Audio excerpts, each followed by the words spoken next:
হযরত শাহপরান ইয়ামুনী রহমাতুল্লাহর মাজারকে আক্রমণ করা হয়েছে। এই দেশে আমাদের বিপরীতে যে দায়িত্বশীল দলগুলো আছে, ওই দলগুলোর প্রধানকে কিন্তু এই ব্যাপারে জবাবদিহি করতে হবে। ভুলে ফেলে আমাকে আপনাকে আমাদেরকে শত্রু বানাচ্ছে, আমাদেরকে কেমন জানি বুঝাইতে চাইতেছে যে আমরা শত্রু, আমরা সম্প্রীতি চাই না, এমনটা বুঝায়। এরকম একটা ভাবসাব। আমরা কোন আল্লাহর ওলির দুশমন না, কোন আল্লাহর ওলির বিরোধী আমরা না। তবে কোন আল্লাহর ওলির কবরকে কেন্দ্র করে, মাজারকে কেন্দ্র করে শিরিক যদি কেউ করে, বেদাত যদি কেউ করে, কেউ যদি গঞ্জিকা সেবন করে, কেউ যদি গাঁজা সেবন করে, গাঁজা, আল্লাহর ওলির কবরকে কেন্দ্র করে কেউ যদি শিরিক করে, কেউ যদি বেদাত করে, আর কেউ যদি গাঁজা খায়, আমরা ওই শিরিকের বিরুদ্ধে, আমরা ওই বেদাতের বিরুদ্ধে, ওই গাঁজার বিরুদ্ধে আগেও ছিলাম, এখনো আছি, আমৃত্যু আমরা এগুলার বিরুদ্ধে থাকবো। তাহলে আমরা আল্লাহর ওলির বিরুদ্ধে, আল্লাহর ওলির কবরের বিরুদ্ধে, আল্লাহর ওলির কবর জিয়ারত করা হবে এর বিরুদ্ধে না। আল্লাহর ওলির কবরকে কেন্দ্র করে কেউ যদি শিরিক করে, কেউ যদি বেদাত করে, কেউ যদি আল্লাহর ওলির কবরকে কেন্দ্র করে মেলা বসায়, এই শিরকের বিরুদ্ধে আমরা, এই বেদাতের বিরুদ্ধে আমরা, এই মেলার বিরুদ্ধে আমরা, এই গাঁজা সেবনের আসরের বিরুদ্ধে আমরা আগেও ছিলাম, এখনো আছি, ভবিষ্যতেও আমাদের অবস্থান পরিষ্কার। শিরিক, বেদাত, কুফর, গাঁজা ইত্যাদির বিরুদ্ধে আমাদের অবস্থান সবসময় পরিষ্কার থাকবে। তো এই বিষয়টা না অনেকে ভুলে ফেলছে। সহিহ বুখারীর বর্ণনা 427 নম্বর হাদিস। এই হাদিসের বর্ণনাকারী আম্মাজান আয়েশা সিদ্দিকা রাদিয়াল্লাহু তাআলা আনহা, তিনি বলেন, নবীজির দুই বিবি উম্মে হাবিবা, উম্মে সালামা রাদিয়াল্লাহু তাআলা আনহুমা, তারা দুইজন হাবশায় একটা গির্জা দেখছে। গির্জা, ফিহা তাসাবির, গির্জার মধ্যে অনেকগুলা ছবি দেখছে। ছবি, গির্জা বলতে আমাদের মাথায় কি আসে? একটা ধর্মের ইবাদত খানা, একটা ধর্মের মানুষের কি খানা? ইবাদত খানা, গির্জা। তো এইগুলা একটা ধর্মের মানুষের ইবাদত খানা। তো এই ইবাদত খানার মধ্যে দেখে কি? তাসাবির, ছবি, মূর্তি। ফাযাকারাতা লিন-নবী সাল্লাল্লাহু আলাইহি ওয়াসাল্লাম, নবীজির দুই বিবি ব্যাপারটা আল্লাহ রাসূলের কাছে জানাইলেন, হুজুর, আমরা হাবশায় একটা গির্জা দেখলাম, ইবাদত খানা দেখলাম, ইবাদত খানার মধ্যে দেখি কি? ছবি, মূর্তি, এগুলা দেখলাম। فقال رسول الله صلى الله عليه وسلم إن أولئك إذا كان فيهم الرجل الصالح فمات بنوا على قبره مسجدا। নবীজি বলেন, এরা হলো তারা, একদল মানুষ ছিল, তাদের মাঝে কোনো ভালো মানুষ যখন মারা যায়, মারা যাওয়ার পর ওই ভালো মানুষটা যেখানে কবর দেয়, কবরের উপর তারা একটা সেজদার স্থান বানাইতো। নাউজুবিল্লাহ। যেখানে কবর দিস উপরে একটা সেজদার স্থান বানানো। ওয়া সাওয়ারু ফিহি তিলকা সুওয়ার, ওই মানুষগুলা আল্লাহর ওলি মারা যাওয়ার পর কবরের উপরে একটা সেজদার স্থান বানিয়েছে, আর ওই সেজদার স্থানের ভিতরে নিচে আল্লাহর ওলির কবর, আর উপরে ওই সেজদার যেই জায়গায় দেয় সেখানে হলো আল্লাহর ওলির মূর্তি। তাহলে নিচে আল্লাহর ওলির কবর, উপরে হলো ইবাদত খানা, আর ইবাদত খানার ভিতরে আল্লাহর ওলির মূর্তি, ছবি। নবীজি বললেন, উলাইকা শিরারুল খালকি ইনদাল্লাহি ইয়াউমাল কিয়ামাহ, এরা হলো কিয়ামতের ময়দানে সবচেয়ে নিকৃষ্ট জাতি হবে। কিয়ামতের ময়দানে সবচেয়ে নিকৃষ্ট জীব হবে তারা, যারা আল্লাহর ওলিদের কবরের উপরে সেজদার স্থান বানায়, আবার যদি এটার মধ্যে মূর্তি বসায়, তারা হবে সবচেয়ে নিকৃষ্ট জাতি। এজন্য মূর্তি ইত্যাদি এগুলা ইসলাম সমর্থন করে না। আমাদের ইবনে শাইখুল হাদিস, উনি মাত্র একটা মূর্তি ভাঙতে চেয়েছিলেন, আল্লাহর কি কুদরত, 90 ভাগ মূর্তি এখন আল্লাহ ভেঙে দিচ্ছে। উনি মাত্র কয়টার ব্যাপারে বলছিল? একটার ব্যাপারে বলাতে বেচারারে 3 বছর রাখছে ভিতরে। তো আল্লাহর কি কুদরত। এই জন্য অহংকার না করা, আল্লাহর কি কুদরত দেখেন, উনি মাত্র দাবি করছে কয়টা? একটা। এখন আল্লাহ তাআলা এত খুশি করে দিছে মুসলমানদেরকে যে উনি দাবি করছে একটা, শুনলা না কথাটা, যাও এখন 90 ভাগ শেষ, 10 ভাগও থাকবে না ইনশাআল্লাহ। তো রাসূলুল্লাহ সাল্লাল্লাহু আলাইহি ওয়াসাল্লাম বলে দিলেন, নিচে আল্লাহর ওলির কবর, উপরে আল্লাহর ওলির ওই কবরের উপরে সেজদার স্থান বানায়, আর ভিতরে আপনার মূর্তি বসায় দেয়। এরা সৃষ্টির সবচেয়ে নিকৃষ্ট জাতি, বলি নাউজুবিল্লাহ। হাদিসের কিতাব মুসনাদ আহমদ, এই কিতাবের মধ্যে আছে عن عبد الله بن مسعود رضي الله تعالى عنه قال سمعت النبي صلى الله عليه وسلم يقول إن من شرار الناس من تدركهم الساعة وهم أحياء والذين يتخذون القبور مساجدا রাসূলুল্লাহ সাল্লাল্লাহু আলাইহি সাল্লাম বলেন, এই পৃথিবীতে সবচেয়ে নিকৃষ্ট জাতি দুই জাতি। এক নম্বর, যারা দুনিয়াতে বেঁচে থাকা অবস্থায় কিয়ামত হবে তারা সবচেয়ে নিকৃষ্ট জাতি। যারা দুনিয়াতে থাকবে আর কিয়ামতটা তাদের উপরে ঘটবে, এরা সবচেয়ে নিকৃষ্ট জাতি। ওয়াল্লাযীনা ইয়াত্তাখিযুনাল কুবুরা মাসাজিদা, আর যারা কবরকে সিজদার স্থান বানায় তারা সবচেয়ে নিকৃষ্ট জাতি। বলেন তো, কবরকে সিজদার স্থান যারা বানায় তারা কি সবচেয়ে নিকৃষ্ট জাতি? আল্লাহ আমাদেরকে আল্লাহর ওলিদের কবরের মর্যাদা যেন আমরা রক্ষা করতে পারি, আল্লাহ তৌফিক দান করেন। আল্লাহর ওলিদের কবরের মর্যাদা রক্ষা হবে, আল্লাহর ওলিদের কবর মাজারকে যখন শিরিক বেদাত মুক্ত করতে পারবো, গাঁজা সেবন গাঁজার আসর মুক্ত করতে পারবো, আর কবরকে কেন্দ্র করে মেলা মুক্ত যখন করতে পারবো, তখনই আল্লাহর ওলির কবরের সম্মানটা আমরা রক্ষা করতে পারবো। বুঝে ঠিক হইতেছেন তো? তাহলে রাসূল সাল্লাল্লাহু আলাইহি সাল্লাম বললেন, যারা কবরকে সিজদার স্থান বানায় তারা সবচেয়ে নিকৃষ্ট। সহিহ বুখারীর আরেকটা হাদিস শোনেন, 435 নম্বর হাদিস। এই হাদিস, আচ্ছা এই হাদিসটার আগে আরেকটা শোনাই, মুসলিম শরীফেরটা আগে বলি, এরপর বুখারীরটা বলি। সহিহ মুসলিমের একটা বর্ণনা, নবীজি ইন্তেকালের 5 দিন আগের বর্ণনা। কয়দিন আগের? বুখারীর যে হাদিসটা শোনাবো এটা হলো ইন্তেকালের দিনের হাদিস, এই জন্য আগে আমরা ইন্তেকালের 5 দিন আগেরটা শুনে আসি। সহিহ মুসলিমের বর্ণনা 1075 নম্বর হাদিস, মাদ্রাসার পাঠ্যপুস্তক অনুসারে 532 নম্বর হাদিস। এই হাদিসের মধ্যে আছে, قال رسول الله صلى الله عليه وسلم, রাসূলুল্লাহ সাল্লাল্লাহু আলাইহি সাল্লাম বলেন, ইন্নী আবরাউ ইলাল্লাহ আইয়াকুনা লি মিনকুম খলিল, আমি আল্লাহর কাছে মুক্ত তোমাদের মধ্যে কোন খলিল বানানো থেকে, অন্তরঙ্গ বন্ধু বানানো থেকে আমি আল্লাহর কাছে মুক্ত। তোমাদের মধ্যে আমার কোন অন্তরঙ্গ বন্ধু নাই। فإن الله تعالى قد اتخذني خليلا كما اتخذ إبراهيم خليلا, কারণ আল্লাহ তাআলা আমাকে যেমনি ভাবে ইব্রাহিম নবীকে তার খলিল হিসাবে গ্রহণ করেছেন, তেমনি আল্লাহ তাআলা আমাকেও ইব্রাহিম নবীর মতো তার খলিল তথা অন্তরঙ্গ বন্ধু হিসাবে গ্রহণ করেছেন।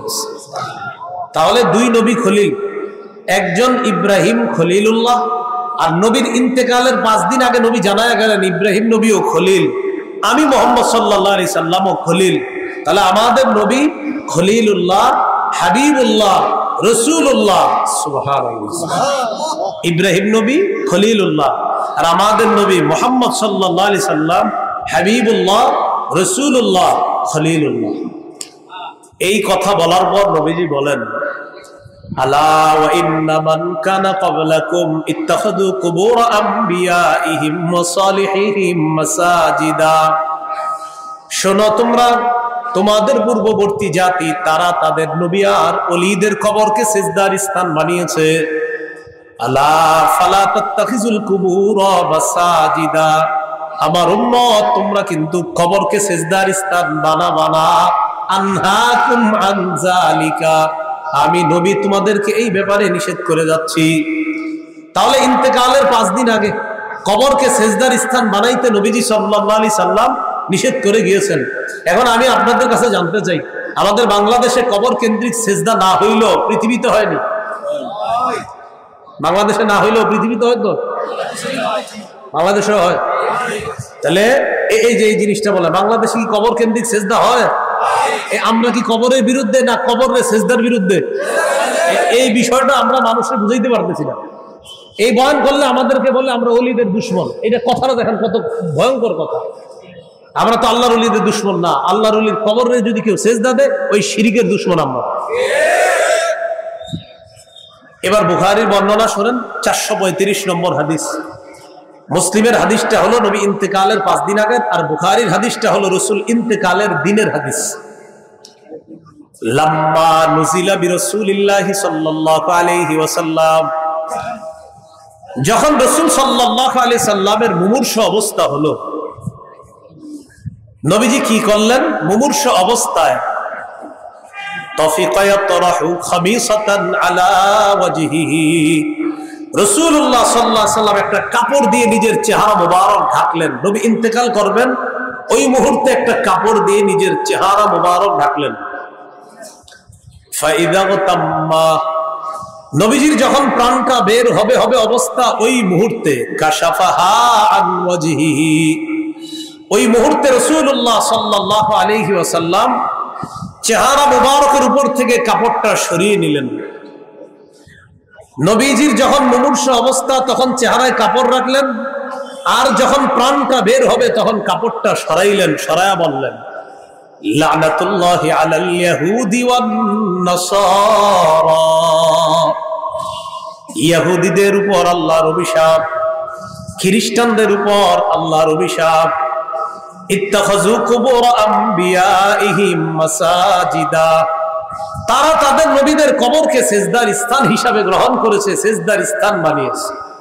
ইউহাযযিরু মা সানাউ, নবী নিষেধ করে যাচ্ছে, সতর্ক করে যাচ্ছে, উম্মত আমার ইন্তেকালের পরে কিন্তু আমার কবরকে আবার তোমরা সেজদার স্থান বানাবা না। অতীতের জাতি তাদের নবীর কবরকে সেজদার স্থান বানিয়েছে, এই জাতীয় কাজকর্ম কিন্তু তোমরা করবা না। আল্লাহ আমাদের সকলকে কবর কেন্দ্রিক সেজদা, শিরিক, বেদাত থেকে বাঁচার তৌফিক দান করেন। এবার গুরুত্বপূর্ণ একটা কথা বলেন, কবর কেন্দ্রিক, সবাই বলেন কবর কেন্দ্রিক মেলা বসানো যাবে না। কবর কেন্দ্রিক কি বসানো যাবে না? এখন কথা হলো, যারা অতীতে বসানোর পক্ষে ছিলেন বা বসাইতো, রবিউল আউয়াল মাস আসলে বসাইতো, আমি দলিল দিই, দলিল দেওয়ার পরে তো আপনি বসানোর কথা না, দলিল দিয়ে পারলে চ্যালেঞ্জ করেন।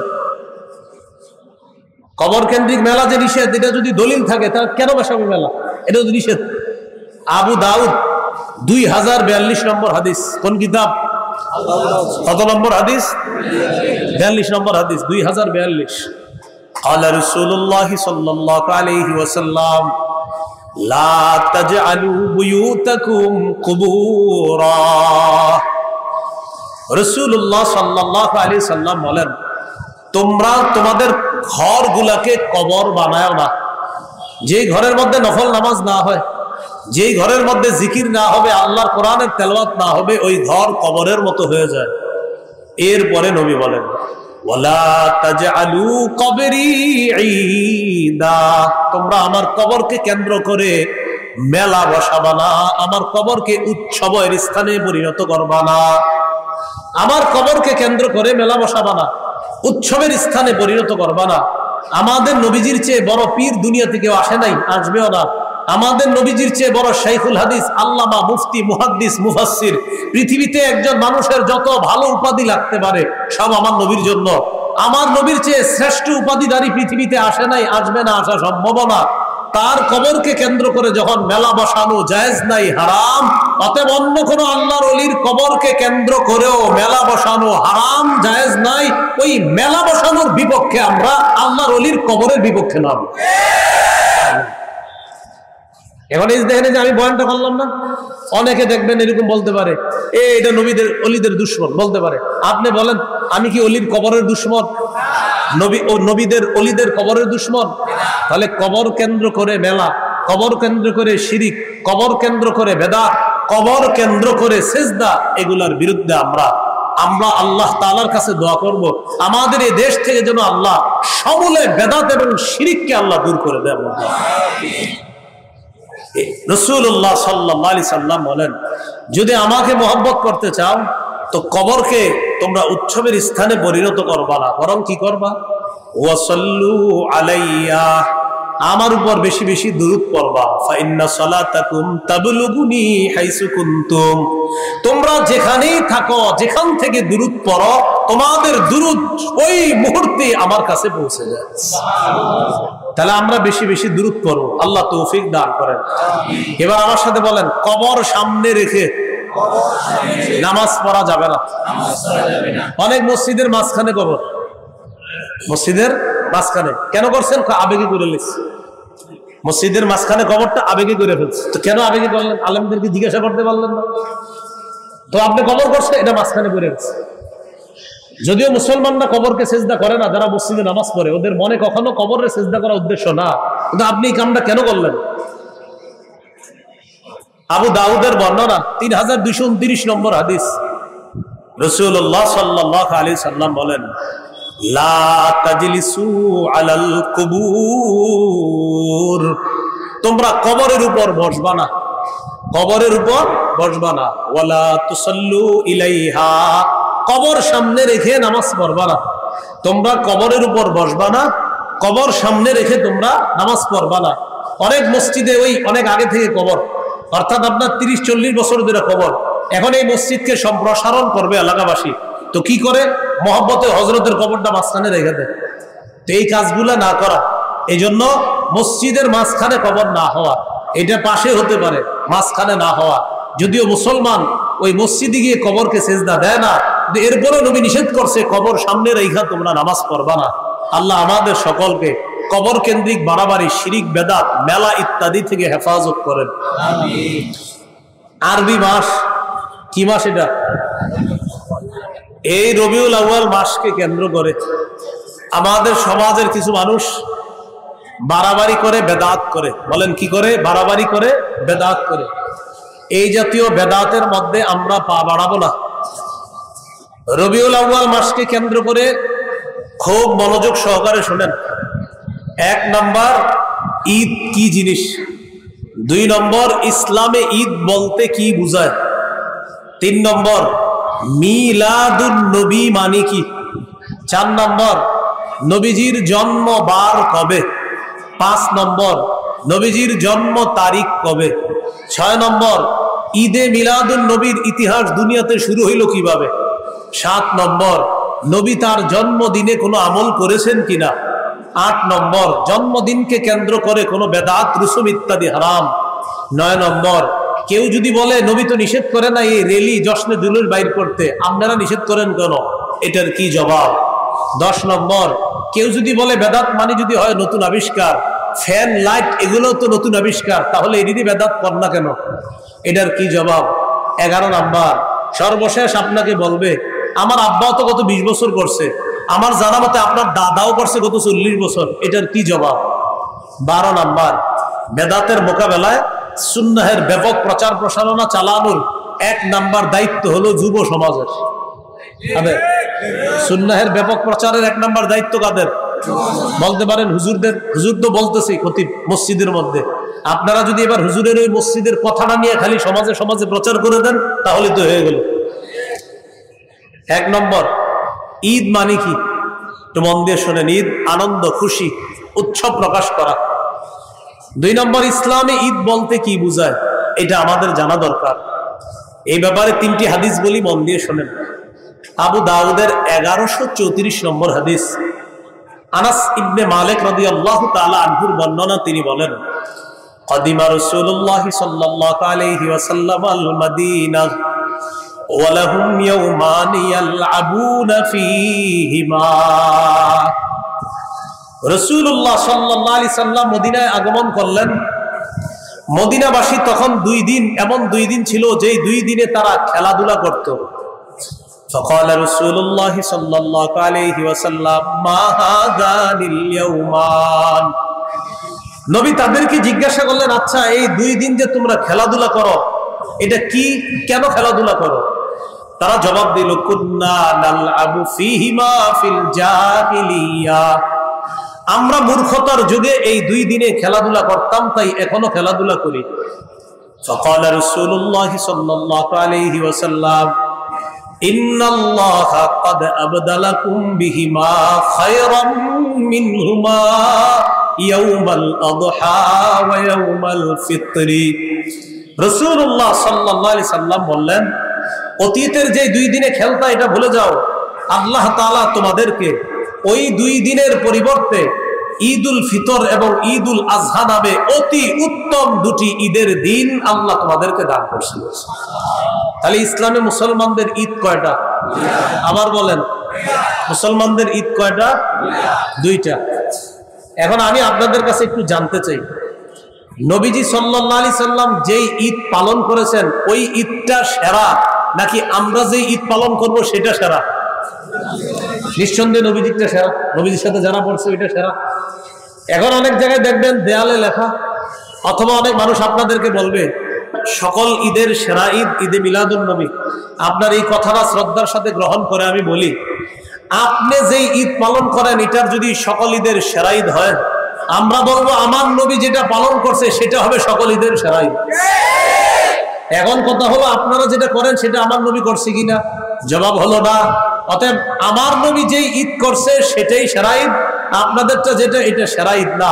কোথাও যদি দেখেন লেখা আছে ঈদে মিলাদুন নবী সকল ঈদের সেরা ঈদ, আপনি নিচে লিখবেন, প্রিয় ভাইয়া শ্রদ্ধার সাথে আমিও আপনাকে বলছি, আপনি বলছেন আপনার ঈদ সকল ঈদের সেরা ঈদ, আমি নিচে লিখে দিলাম আমার নবীর ঈদ সকল ঈদের সেরা ঈদ। আপনি খালি আগে এইভাবে বলবেন, যেমন আমরা 2 জন, উনি বলতেছি ঈদে মিলাদুন নবী সেরা ঈদ, তা আমি বলতেছি নবীরটা সেরা ঈদ। উনি টেনশনে পড়ে গেছে, নবীর ঈদ আর ঈদে মিলাদুন নবী কোনটা? তো আমি বলতেছি আপনি কোনটা? আমি ঈদে মিলাদুন নবী সেরা ঈদ বলি। মানি কোনটা? ওই যে 12ই রবিউল আউয়ালে আমরা একটু আনন্দ উল্লাস করবো, ঘুরবো ফিরবো, খামো শেষে মিষ্টি ইত্যাদি, যাই হোক এটা হোক। তো উনি বলতেছে ঈদে মিলাদুন নবী এটা হলো সকল ঈদের সেরা ঈদ। তো আমি বললাম ঠিক আছে, আপনার কথা শ্রদ্ধার সাথে গ্রহণ করে বলছি আমার নবীরটা সেরা ঈদ। উনি কই নবীর ঈদ মানি? আমি বলি নবী যে ঈদ করছে। তখন বলতেছে নবী যে ঈদ করছে সেটা কোন ঈদ? আমি বললাম সেটা 2 ঈদ। এখন উনি বলতেছে আমি যেটা করি, আমি বললাম এটা আপনাদের বানানো ঈদ। এখন বলে সেরা কোনটা? আমি কই নবীরটা। আমি খালি প্রশ্ন করবেন, আপনি আগে বলেন নবীরটা সেরা না আপনারটা সেরা, টেনশনে পড়ে যাবে। যদি বলে আমারটা তাহলে টেনশন। এই জন্য যারা বলবে ঈদে মিলাদুন নবী সকল ঈদের সেরা ঈদ, আপনি বলবেন আগে বলেন নবীর ঈদ সেরা না আপনারটা সেরা। তো তখন সে বলবে নবীর ঈদ সেরা, বলবেন নবীর ঈদের মধ্যে ঈদে মিলাদুন নবী নাই, তাই আপনারটা সেরা না, নবীর ঈদ সেরা। এটা হলো ঠান্ডা মাথায় বলতে হবে। এবার বলতে হবে যে আপনার ঈদ সেরা না নবীরটা সেরা, তো তুই টেনশনে পড়ে যাবে। কারণ আশিক রাসূল হইলে এটাই বলতে হবে যে নবীর ঈদ সেরা ঈদ। তখন বলবেন নবীর ঈদের মধ্যে আপনাদের এই ঈদটা পাওয়া যায় না, অতএব আমার নবীর ঈদ সেরা ঈদ। এটা আপনিও বললেন, আর আমরা তো স্বীকারই করি আমাদের নবীর ঈদ সকল ঈদের সেরা ঈদ। আল্লাহ আমাদেরকে এই কথাগুলো বুঝে শুনে আমল করার তৌফিক দান করেন। বলেন ইসলামী ঈদ কয়টা? সহিহ বুখারীর বর্ণনা 963 নম্বর হাদিস। হাদিসের বর্ণনাকারী আব্দুল্লাহ ইবনে ওমর রাদিয়াল্লাহু তাআলা আনহুমা তিনি বলেন, কানা রাসূলুল্লাহ সাল্লাল্লাহু আলাইহি ওয়াসাল্লাম ওয়া আবু বকর ওয়া উমর ইউসাল্লুনাল ঈদাইন ক্বাবলাল খুতবা। আব্দুল্লাহ ইবনে ওমর রাদিয়াল্লাহু তাআলা আনহুমা বলেন, রাসূলুল্লাহ সাল্লাল্লাহু আলাইহি ওয়াসাল্লাম, আবু বকর, ওমর তারা সকলেই খুতবার আগে 2 ঈদের নামাজ আদায় করতেন। বলেন তো খুতবার আগে নবী কয় ঈদের নামাজ পড়তেন? আবু বকর সিদ্দিক কয় ঈদের নামাজ পড়তেন? ওমর ফারুক রাদিয়াল্লাহু তাআলা আনহু কয় ঈদের নামাজ পড়তেন? 2 ঈদের। অতএব ঈদ কয়টা? 2টা। আবু দাউদের 1148 নম্বর হাদিস। এই হাদিসের মধ্যে আসছে জাবির ইবনে সামুরা রাদিয়াল্লাহু তাআলা আনহুর বর্ণনা। তিনি বলেন, সাল্লাইতু মা'আন নবী সাল্লাল্লাহু আলাইহি ওয়াসাল্লাম غير مرة ولا مرتين العيدين بغير أذان ولا إقامة। জাবির ইবনে সামুরা রাদিয়াল্লাহু তাআলা আনহু বলেন, আমি একবার দুইবার নয় অসংখ্য অগণিত বার আজান এবং ইকামত ছাড়া রাসূল সাল্লাল্লাহু আলাইহি সাল্লামের সাথে 2 ঈদের নামাজ আদায় করছি। তাহলে নবীজির সাথে জাবির ইবনে সামুরা সাহাবী কয় ঈদের নামাজ পড়ছে? 2 ঈদের। অতএব ইসলামে মুসলমানদের ঈদ কয়টা? 2টা। 3 নাম্বার কথা, মিলাদুন নবী মানে কি? মিলাদ অর্থ হলো জন্ম। আন নবী মানে মুহাম্মদ সাল্লাল্লাহু আলাইহি ওয়াসাল্লাম। মিলাদুন নবী অর্থ হলো মুহাম্মদ সাল্লাল্লাহু আলাইহি ওয়াসাল্লামের জন্ম। আমাদের সমাজে যদি কাউরে বলেন আপনি মিলাদ আছে, যদি বলেন ঘরে মিলাদ আছে, তখন তার মাথায় আসে যে ঘরে গিয়ে কিছু কাজ করতে হবে, করার পর একটা দোয়া আছে, দোয়ার পরে বিরিয়ানি আছে অথবা জিলাপি আছে। আমাদের সমাজে যদি কাউকে বলেন যে ভাই ঘরে মিলাদ আছে, তো আপনি বুঝবেন কি জানেন, ঘরে মিলাদ মানি ওখানে যাবো, যাওয়ার পরে কিছু ঘটনা ঘটবে, এরপর হুজুর একটা মুনাজাত দিবে, তারপর হয়তো এটা কিন্তু আপনার আমি শ্রদ্ধার সাথেই বলতেছি, এটা আবার অন্যভাবে নিয়েন না, মানে আমাদের সমাজে এটারই মিলাদ মনে করে। কিন্তু আমারে যদি কোনো সময় কেউ বলেন হুজুর ঘরে আসেন মিলাদ আছে, তো আমি বলবো মিলাদ আছে তো আমারই নিবেন কেন? যদি বলে তো কারে নিব, আমি বলবো মিলাদ মানি তো জন্ম, মানে আপনার কি ছেলে হবে না মেয়ে হবে না নাতি নাতনি হবে সেটা তো আমি জানি না। ওই ধাত্রী মা যারা আছে, জন্ম নিলে সন্তান জন্মগ্রহণ করার সময় যাদেরকে কাজে লাগে, ওই ডাক্তার বাক্তার কাউরে নিয়ে যান ঘরে। না না বুঝা ঠিক বলছেন। মিলাদ, মিলাদ অর্থ কি? সবাই বলেন। তাহলে আমার ঘরে মিলাদ আছে মানে আমার ঘরে জন্ম আছে। আপনি যে বলতেছেন আমার ঘরে চরেন মিলাদ আছে মানে কেউ হবে, জন্ম নিবে। এই জন্য আগে ক্লিয়ার হতে হবে এটা মিলাদ অর্থ কি। তা আপনি কেন বলেন যে বাসায় চলেন মিলাদ আছে, মিলাদ মানে জন্ম আছে, কেউ আপনার নাতি হবে? অনেক মানুষ এই কথা নিয়ে আমাদের সাথে তর্ক করতে, যার ভাই মিলাদ অর্থ তো জন্ম, তা আপনি কেন এটার অন্য কিছু বুঝবেন? আপনারা বিভিন্ন ব্যানারে লেখেন মিলাদ মাহফিল মানে জন্ম, কারো জন্ম মাহফিল হবে এখানে? লেখে মিলাদ মাহফিল মানে জন্ম মাহফিল। যদি বলেন হ্যাঁ জন্ম মাহফিল, তাহলে লেখেন মিলাদ মাহফিল। মিলাদ মাহফিল অর্থ যদি হয় জন্ম মাহফিল, মানে একজন এই মঞ্চে জন্ম নিবে, এটা যদি হয় সমস্যা নেই, লেখেন। বলেন দোয়া অনুষ্ঠান, বলেন সবাই দোয়া অনুষ্ঠান, দোয়া মাহফিল। হ্যাঁ এটাই বলতেছি আমি। মিলাদ অর্থ কি? সবাই বলেন মিলাদ অর্থ কি? তাহলে মিলাদুন নবী অর্থ মুহাম্মদ সাল্লাল্লাহু আলাইহি সাল্লামের জন্ম। আজকে থেকে যদি কেউ আপনাদেরকে বলে মিলাদ মানেন, আমার সাথে জবাব দিবেন, বলেন জন্ম অর্থে মিলাদ মানি। আমার জিজ্ঞাসা করেন সবাই মিলাদ মানেন? জিজ্ঞাসা করেন জন্ম অর্থে মিলাদ মানি। এবার আপনাদেরকে আমি জিজ্ঞাসা করি মিলাদ মানেন? এই পুরোটা বলবেন। হ্যাঁ জন্ম অর্থে মিলাদ মানি। কারণ ও যদি বলেন মিলাদ মানি, তার ওর মাথায় তো এটা আসবে কিছু হবে ঘরে গিয়ে, এরপরে তারপর শেষে জিলাপি দিবে, এরকম না। তাহলে মিলাদ মানেন জন্ম অর্থে মিলাদ মানেন।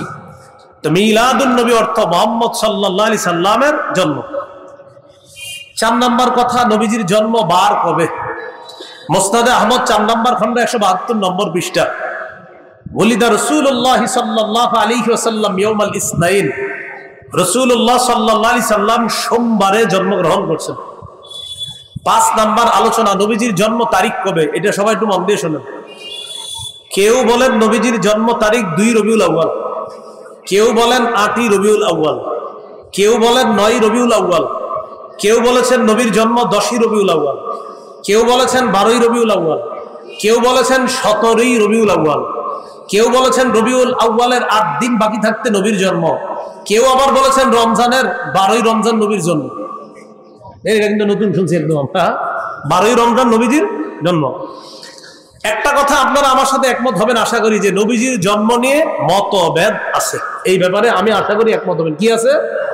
মতভেদ আছে। আল্লামা মুহাম্মদ ইবনে কাসির রাহমাতুল্লাহি আলাইহি আল বিদায়া ওয়ান নিহায়ার মধ্যে তিনি সবগুলো তারিখকে উনি দুর্বল প্রমাণিত করে গুরুত্ব দিয়ে তিনি 3টা তারিখ আলোচনা করেছেন। কয়টা? 2 রবিউল আউয়াল, 8ই রবিউল আউয়াল, 12ই রবিউল আউয়াল। 2 রবিউল আউয়ালের আলোচনাটা একটু মন দিয়ে শুনেন। মুহাম্মদ ইবনে সাদ তাবকাতে ইবনে সাদের মধ্যে আছে, তিনি তার উস্তাদ ওয়াকিদি থেকে বর্ণনা করেছেন, ওয়াকিদি তার উস্তাদ আবু মাশার থেকে বর্ণনা করেছেন। একটু সামনে আসেন, আমার দিকে তাকান, এই দিক তাকান সবাই। এই উনি হলেন আমার উস্তাদ, ওনার থেকে আমি একটা বর্ণনা করেছি, আমি ওনার ছাত্র। আমি তার কাছে বর্ণনা করছি, তিনি আমার ছাত্র। তাহলে তার উস্তাদ আমি আর আমার উস্তাদ তিনি, এতটুকু বুঝছেন সবাই? এটাকে বলে সূত্র। বলেন কি বলে? তাহলে সূত্রে তিনি আমার উস্তাদ, আমি তার ছাত্র। আবার আমি তার উস্তাদ, তিনি আমার ছাত্র, হলো সূত্র। তার উস্তাদ আমি, আমার উস্তাদ তিনি, এটাকে বলা হয় সূত্র। সূত্রে 2 জন আছে, একজনের নাম ওয়াকিদি, আরেকজনের নাম আবু মাশার। বুখারী শরীফের ব্যাখ্যা গ্রন্থের লেখক ইবনে হাজার আসকালানী রাহমাতুল্লাহি আলাইহি তার কিতাব তাকরিবুত তাহজিবের মধ্যে তিনি আনছেন এই ওয়াকিদি, যিনি বর্ণনাকারী ওয়াকিদি, তার ব্যাপারে আনছে মাতরুকুন মাআসিআতি ইলমিহি, যে ওয়াকিদি তার অনেক এলেম আছে, এলেম থাকার পরেও তার বর্ণনা পরিত্যাজ্য, তার বর্ণনা গ্রহণ করা যায় না। আর ওই যে আবু মাশার, তার ব্যাপারে বলছে দাঈফুন ফির রিওয়ায়া, তিনি বর্ণনা করার ক্ষেত্রে দুর্বল। তারা এই সূত্রে বর্ণনা করেছেন উলিদা রাসূলুল্লাহ সাল্লাল্লাহু আলাইহি সাল্লাম ইয়াউমাল ইসনাইন, নবীজি সোমবার দিন জন্মগ্রহণ করেছেন, লিলাইলাতাইনে খালাকা মিন শাহরি রবিউল আউয়াল, রবিউল আউয়াল মাসের 2 তারিখে। এটা তাদের সূত্রে। কার? ওয়াকিদি এবং আবু মাশার। তাহলে ওয়াকিদি যিনি সূত্রে আছে তিনি পরিত্যাজ্য, তার বর্ণনা পরিত্যাজ্য। আবার সূত্রে যিনি আছেন আবু মাশা, তিনিও দুর্বল। ওই সূত্রে একজন হলেন দুর্বল, আর এই মনে করেন আমারে বসান ওই জায়গায়, আমি পরিত্যাজ্য। এই দুইজন সূত্রে থাকার কারণে 2 রবিউল আউয়ালের বর্ণনাটিও দুর্বল, এটা গ্রহণ করা যায় না। এটা আপনারা আলেম ছাড়া অন্যরা বুঝছেন তো সবাই। সূত্রে 2 জন ব্যক্তি আছে যাদের উপরে কথা থাকার কারণে তাদের সূত্রে 2 রবিউল আউয়ালের বর্ণনাটি গ্রহণ করা যায় না, তাই 2 রবিউল আউয়াল বাদ রয়ে গেল। 8ই রবিউল আউয়াল এবং 12ই রবিউল আউয়াল। আমার সাথে একটা কথা সবাই বলেন, তাহলে মনে থাকবে। বলেন, হস্তি বাহিনী কাবায় যে বছর হামলা চালায়, ওই বছর রাসূলুল্লাহ সাল্লাল্লাহু আলাইহি সাল্লামের জন্ম। এ ব্যাপারে ঐতিহাসিকগণ প্রায় সকলেই একমত। তাহলে যে বছর রাসূলুল্লাহ সাল্লাল্লাহু আলাইহি সাল্লাম জন্মগ্রহণ করেছেন, ওই বছর কাবায় হস্তি বাহিনী হামলা চালায়, এই ব্যাপারে রাসূল সাল্লাল্লাহু আলাইহি সাল্লাম কি একমত? এই ব্যাপারে ঐতিহাসিকগণ একমত। এবার বলেন, কাবায় হামলা চালানোর 50 দিন পর রাসূলুল্লাহ সাল্লাল্লাহু আলাইহি সাল্লাম জন্মগ্রহণ করেছেন। বলেন তো, কাবায় হস্তি বাহিনী হামলার কয়দিন পর নবীর জন্ম? এবার হিসাবটা আমরা বের করে নিই। মুহররম মাসের 13 দিন বাকি থাকতে কাবার উপর হামলা হয়। তাহলে মুহররমের 13 দিন পেয়ে গেলাম।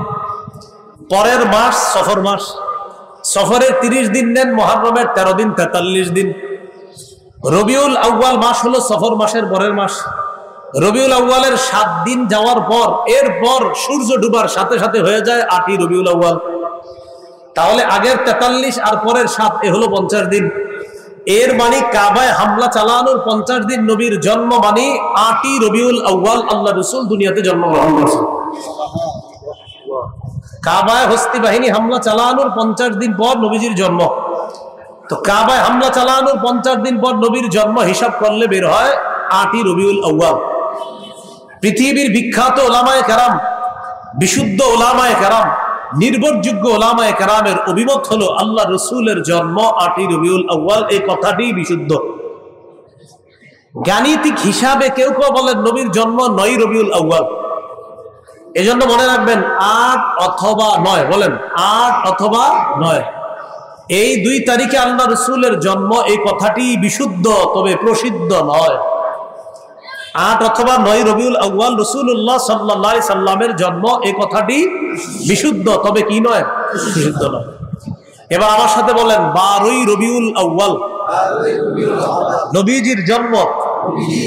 এই কথাটি প্রসিদ্ধ হলেও বিশুদ্ধ নয়। তাহলে 8, 9 বিশুদ্ধ হলেও প্রসিদ্ধ নয়, আর 12 তারিখ প্রসিদ্ধ হলেও বিশুদ্ধ নয়। কোরআনের 6666টি আয়াত প্রসিদ্ধ হলেও বিশুদ্ধ নয়, 6236টি আয়াত বিশুদ্ধ হলেও প্রসিদ্ধ নয়। বললাম, কোরআনের 6666টি আয়াত প্রসিদ্ধ হলেও বিশুদ্ধ নয়, 6236টি আয়াত বিশুদ্ধ হলেও প্রসিদ্ধ নয়। বিষয়টা এবার আসেন 12ই রবিউল আউয়ালের এই বর্ণনা কারা করছে? আন সাঈদ ইবনে মিনা আন আফফান ইবনে মুসলিম আন জাবির ইবনে আব্দুল্লাহ ওয়া আব্দুল্লাহ ইবনে আব্বাস রাদিয়াল্লাহু তাআলা আনহুমা ওলিদা রাসূলুল্লাহ সাল্লাল্লাহু আলাইহি ওয়াসাল্লাম ইয়াউমাল ইসনাইন আস-সানি আশারা মিন শাহরি রবিউল আউয়াল। সাঈদ ইবনে মিনা, ওই আমার দিকে তাকান, সূত্র আমি হলাম ছাত্র সাঈদ ইবনে মিনা, এই উস্তাদের নাম আফফান ইবনে মুসলিম। তাদের সূত্রে বর্ণনা আল্লাহ রাসূল সাল্লাল্লাহু আলাইহি সাল্লামের জন্ম 12ই রবিউল আউয়াল। মজার ব্যাপার হলো, সূত্রে যিনি ছাত্র তার নাম কি? সাইদ। বলেন সূত্রে ছাত্রের নাম কি? উস্তাদের নাম আফফান। বলেন সূত্রে ছাত্রের নাম, উস্তাদের নাম, আবার ছাত্রের নাম, উস্তাদের নাম। কোন বর্ণনার সূত্র এটা? 12ই রবিউল আউয়াল। মজার ব্যাপার হলো সাইদ যিনি ছাত্র তিনিও নির্ভরযোগ্য বর্ণনাকারী, আবার ওস্তাদ যিনি আফফান তিনিও নির্ভরযোগ্য বর্ণনাকারী। তাহলে প্রশ্ন এসে যায় 12ই রবিউল আউয়ালের সূত্রে সাইদও নির্ভরযোগ্য, ওস্তাদ আফফানও নির্ভরযোগ্য হলে বর্ণনাটি কেন নির্ভরযোগ্য নয়? 12ই রবিউল আউয়ালের বর্ণনায় সাইদ যিনি ছাত্র তিনিও নির্ভরযোগ্য, আবার ওস্তাদ আফফান তিনিও নির্ভরযোগ্য। তো প্রশ্ন এসে যায় নির্ভরযোগ্য মানুষগুলার সূত্রে থাকার পরেও বর্ণনাটি কেন নির্ভরযোগ্য নয়?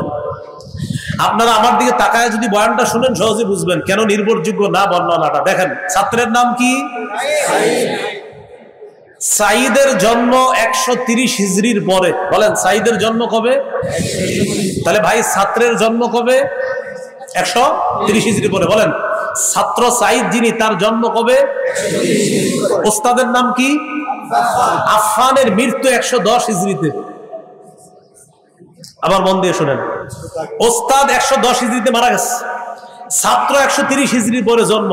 ওলামা হযরতরা বুঝে ফেলছেন, অন্যরা মন দিয়ে আবার শুনেন।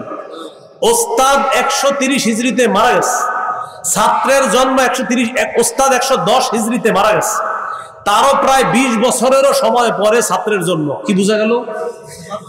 তারা ছাত্র উস্তাদি না। এই সূত্রকে বলা হয় বিচ্ছিন্ন সূত্র। বলেন কি বলা হয়? তাহলে উস্তাদ আর ছাত্র আসলে কি তারা উস্তাদ ছাত্র? এটাকে বলা হয় বিচ্ছিন্ন সূত্র। আরবিতে বলা হয় ইনকিতা, আর ইনকিতায়ের সূত্রকে বলা হয় মুনকাতি। আর মুনকাতির সূত্র নির্ভরযোগ্য দলিল হিসাবে গ্রহণযোগ্য নয়।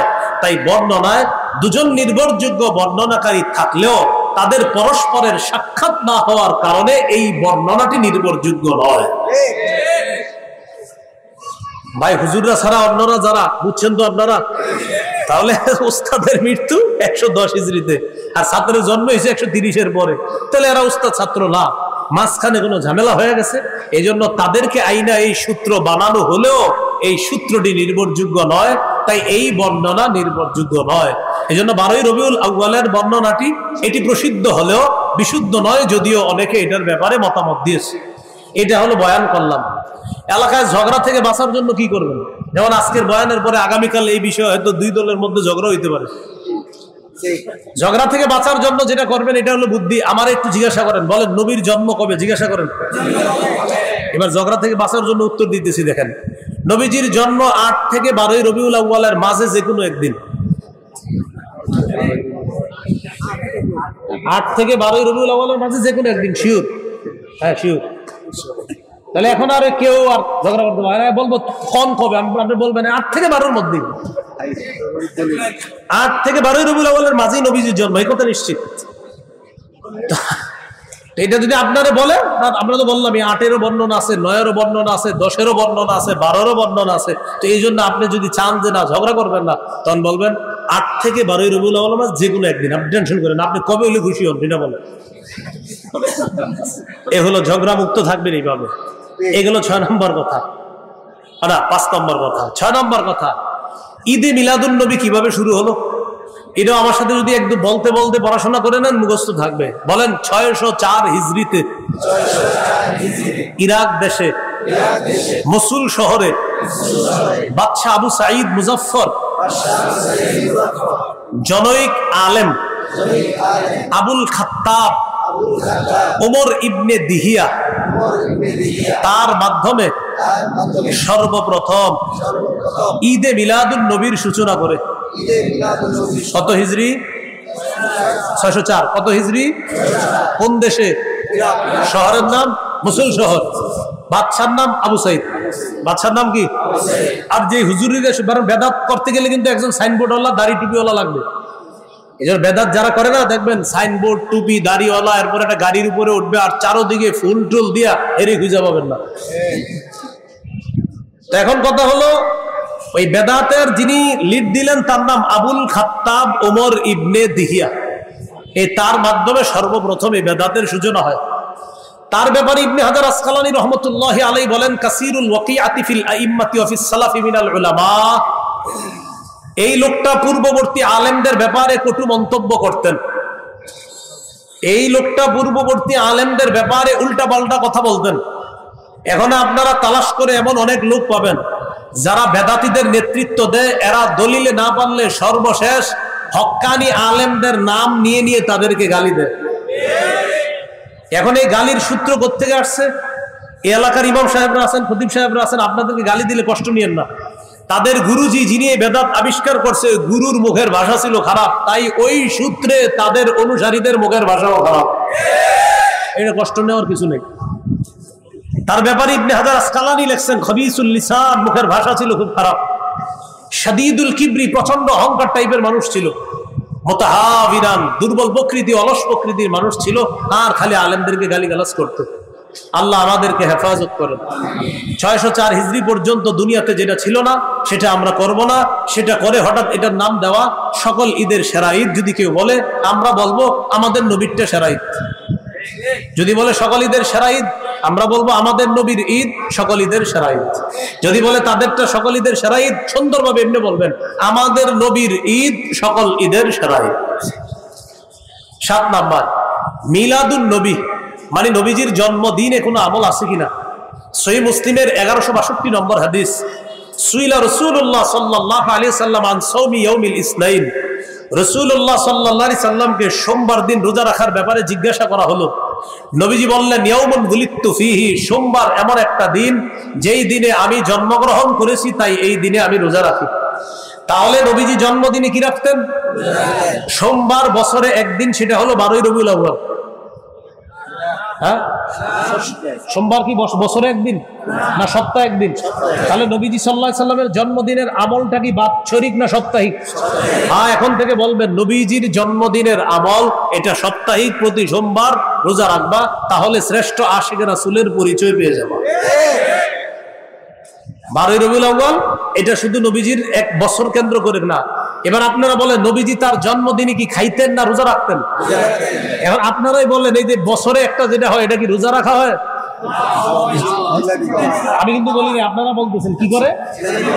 তাহলে নবীজি রাখতেন রোজা, আর আপনি কি আপনারাই বলতেছেন, আপনারাই বলেন কি হয়। তাহলে নবীজি সাল্লাল্লাহু আলাইহি সাল্লাম রাখতেন রোজা, আর আপনি সেখানে রোজা না রেখে খাইতেছেন, এটা কেমন নবীর মহব্বতের পরিচয় দিলেন। আমি আবারও বলছি, রাসূল সাল্লাল্লাহু আলাইহি সাল্লাম পূর্ণাঙ্গ শরীয়ত দুনিয়ার মধ্যে রেখে গিয়েছেন। এই শরীয়তের মধ্যে বেদাতের নামে নতুন কিছু আবিষ্কার যারা করে, যারা করতেছে, অতীতে এখনো ভবিষ্যতেও তাদের বিরুদ্ধে আমাদের অবস্থান আছে, ছিল, থাকবে। আর ওই কথাটা কিন্তু বেশি প্রচার করবেন। প্রথম যেটা বলছি, আমরা আল্লাহর ওলির বিরুদ্ধে না, আল্লাহর ওলির কবরের বিরুদ্ধে না, কবর কেন্দ্র করে বেদাত, কুফর, শিরিক আর মেলার বিরুদ্ধে আমরা। 8 নাম্বার, জন্মদিন কেন্দ্র করে বেদাত করা যাবে না। রাসূলুল্লাহ সাল্লাল্লাহু আলাইহি সাল্লাম বাড়াবাড়ি করতে নিষেধ করেছেন। ইবনে মাজার 3085 নম্বর হাদিস, নবী বলেন, ইয়াকুম ওয়াল গুলুওয়া ফিদ্দীন, দ্বীনের ব্যাপারে, ধর্মের ব্যাপারে তোমরা বাড়াবাড়ি করা থেকে বাঁচো। ফাইন্নাহু আহলাকা মান কানা ক্বাবলাকুম আল গুলুউ ফিদ্দীন, দ্বীনের ব্যাপারে বাড়াবাড়ি করার কারণে অতীতের জাতি ধ্বংস হয়ে গেছে, তোমরা এরকম করবা না। 9 নাম্বার, কেউ যদি বলে নবী তো এগুলা করতে নিষেধ করেন নাই, এক্ষেত্রে আমাদের জবাব হলো, নবী পূর্ণাঙ্গ শরীয়ত রেখে গিয়েছেন। সহিহ বুখারীর 2697 নম্বর হাদিসে নবী বলেন, মান আহদাসা ফি আমরিনা হাদা মা লাইসা ফিহি ফাহুয়া রাদ্দুন, আমাদের এই পূর্ণাঙ্গ শরীয়তের মধ্যে ইবাদতের নামে সওয়াবের আশায় কেউ যদি নতুন কিছু আবিষ্কার করে, এটা বেদাত, এটা প্রত্যাখ্যান করা হবে। 10 নম্বর কথা, কেউ যদি বলে লাইট, ফ্যান এইগুলো তো নতুন আবিষ্কার, এগুলোও তো বেদাত, এটার জবাবে আমি আপনাদেরকে বলবো, প্রিয় ভাইয়েরা, আপনারা এখানে যারা আছেন, আগামী 100 বছর 50 বছর যদি বাঁচেন, লাইট ফ্যান যদি আগামী 50 বছর নাও থাকে, আপনারা কি নামাজ ছেড়ে দিবেন? তাহলে লাইট ফ্যান থাকা না থাকার সাথে আমাদের শরীয়ত পালনের কোনো সম্পর্ক না। ফ্যান লাইট না থাকলেও আমরা ইবাদত করেছি আগে, লাইট ফ্যান থাকলেও এখনো আমরা ইবাদত করতেছি। বোঝা গেল, এই নতুন আবিষ্কারগুলা থাকলেও না থাকলেও আমরা ইবাদত করব, এটার সাথে শরীয়তের কোনো সম্পর্ক নাই। এজন্য এটা দিয়ে সেটার দলিল দেওয়া যাবে না। 11 নাম্বার, সবচেয়ে কঠিন প্রশ্ন। আপনি যখন সর্বশেষ আপনারা বলবে, বেটা তোর আব্বাও তো 20 বছর এই বেদাত করছে, আবার আপনারা বলতে পারে তোমার দাদাও এত বছর করছে। এই ব্যাপারে আপনি বলবেন, আল্লাহ আমার দাদাকে মাফ করেন, আল্লাহ আমার আব্বাকে মাফ করেন, ভুল আমার 14 দুগুণে 28 গোষ্ঠীও যদি ভুল করে থাকে, ভুল ভুল ভুল কিয়ামত পর্যন্ত ভুল। এটা জবাব দিয়ে দিবেন আপনি। সর্বশেষ কথা 12 নাম্বার, এটা আমার সাথে একটু যুব সমাজ সহ সবাই বলেন, বলেন বেদাতের পরিবর্তে আমরা ব্যাপকভাবে সুন্নাহের প্রচার করব। এত বেশি সুন্নাহের প্রচার করব, আমাদের সুন্নাহর প্রচারের ফলে বেদাতের যেন কবর হয়ে যায়। তাহলে বেদাতের বিপরীতে আমরা কি প্রচার করতে হবে? এই মাহফিলটা হচ্ছে যুব সমাজের উদ্যোগে শোলাকিয়ার। এই যে শোলাকিয়া মাঠে অনেকগুলা গাছ, এই গাছের মধ্যে সুবহানাল্লাহ লেখা থাকতে হবে, আলহামদুলিল্লাহ লেখা থাকতে হবে, আল্লাহু আকবার। রাস্তার পয়েন্টে পয়েন্টে থাকতে হবে, ডান পাশে হাঁটা সুন্নত। রাস্তার পয়েন্টে লিখে দিবেন যে সুবহানাল্লাহ বলা, আলহামদুলিল্লাহ বলা। এটা বলার উপকারিতা কি? যেমন ওনার সাথে আমার দেখা, আমারে বলতে পারে, আচ্ছা হুজুর সুবহানাল্লাহটা কে লিখলো? কি বলছে আমারে? কি বলছে? উনি কিন্তু সুবহানাল্লাহ বলে ফেলছে। জান্নাতে কিন্তু গাছ একটা হয়ে গেছে। আবার জিজ্ঞাসা করে, আচ্ছা আলহামদুলিল্লাহটা কে লিখলো? আলহামদুলিল্লাহ বলে ফেলছে। আবার বলতেছে আল্লাহু আকবার, এটা কে লিখলো? আমাদের উজানি মাদ্রাসায় যাইতে দেখবেন প্রায় গাছের মধ্যে সুবহানাল্লাহ, আলহামদুলিল্লাহ, লা ইলাহা ইল্লাল্লাহ, আল্লাহু আকবার, এইভাবে প্রচার করা। মসজিদের ওযুখানার মধ্যে লেখা থাকতে হবে মেসওয়াক করা সুন্নত। এগুলা লেখার কারণ কি? এই আপনার লেখা দেখা যদি 10 জন মেসওয়াক কিনে, তাহলে আপনি প্রচার করার কারণে রাসূল সাল্লাল্লাহু আলাইহি সাল্লাম তিরমিজির বর্ণনায় বলেছেন 2677 নম্বর হাদিস, একটা সুন্নত প্রচারের ফলে যদি অন্য কতজন আমল করে, আপনি একজন প্রচার করলেন আর 100 জন আমল করে, 100 জনের সওয়াব আপনার আমলনামা করে দিবে। সুবহানাল্লাহ। এজন্য ব্যাপকভাবে আমরা সুন্নাহের প্রচার প্রসার করব, বলেন ইনশাআল্লাহ। আল্লাহ আমাদের সকলকে কবর কেন্দ্রিক, মাজার কেন্দ্রিক, রবিউল আউয়াল মাস কেন্দ্রিক যে কোনো ধরনের বেদাত থেকে বেঁচে থাকার তৌফিক দান করেন। সুবহানাল্লাহি ওয়া বিহামদিহি, সুবহানাকাল্লাহুম্মা ওয়া বিহামদিকা, আশহাদু আল্লা ইলাহা ইল্লা আনতা আস্তাগফিরুকা ওয়া আতুবু ইলাইক।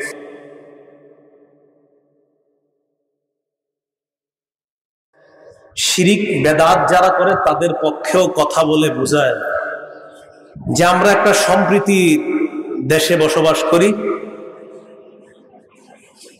তাদেরকে কেউ কিছু বললে আমরা হাসতে হাসতে নবীর মোহাব্বতে জান দিতে পারি। চিন্তা করেন, একদিক দিয়ে বলতেছে নবী বিদ্বেষী যারা, তাদেরকে নিয়ে সম্প্রীতি তৈরি করবে, অপর দিয়ে বলা হচ্ছে আবার যে হাসতে হাসতে নবীর জন্য জান দিবে।